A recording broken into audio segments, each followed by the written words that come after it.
আমাদের ইমাম আজম আবু হানিফার মতে হজের মধ্যে উত্তম প্রকার হচ্ছে হজ্জে কিরান। সুবহানাল্লাহ। হজ তিন প্রকার। প্রথম প্রকার হচ্ছে ইফরাদ। ইফরাদ মানে একাকী। যদি কোনো একজন ব্যক্তি শুধুমাত্র হজ করার জন্য ইহরাম পরিধান করে, ওটাকে বলা হয় হজ্জে ইফরাদ। সুবহানাল্লাহ। একাকী, শুধু হজ করা। আবার হজ্জে তামাত্তু, দুই নম্বর প্রকার যেটা আছে হজ্জে তামাত্তু। তামাত্তু অর্থ হচ্ছে উপকার লাভ করা।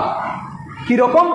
একজন ব্যক্তি ইহরাম পড়েছে, ইহরাম পড়ে প্রথমে উমরা করেছে, উমরা করার পর আবার ইহরাম খুলে ফেলেছে, ওখানে খুলে উনি পরিষ্কার হয়েছে, যা যা করা আছে ওইগুলো করার পর আবারও এহরাম পরিধান করে তখন হজ পালন করেছে। তাহলে একই এহরাম দুইবার পড়েছে, খুলে উনি একটু ক্লিয়ার হয়ে তখন আবারও কি করেছেন, যে এই হজ করেছেন। তাহলে ওই হজকে বলা হয় হজ্জে তামাত্তু।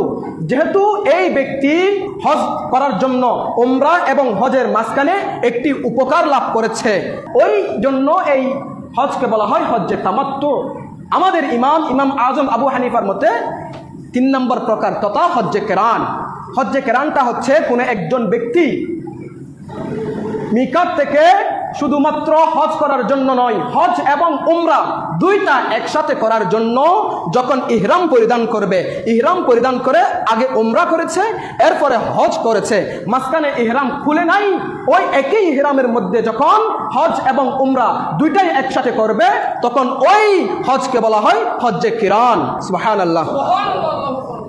আমাদের ইমাম আজম আবু হানিফা বলতেছে এটাই সবচেয়ে উত্তম, কারণ আল্লাহ তাআলা বলতেছেন ওয়াতিমুল হজ্জা ওয়াল উমরাতা লিল্লাহ। সুবহানাল্লাহ। আমাদের ইমাম আজম আবু হানিফার মতে হজের মধ্যে উত্তম প্রকার হচ্ছে হজ।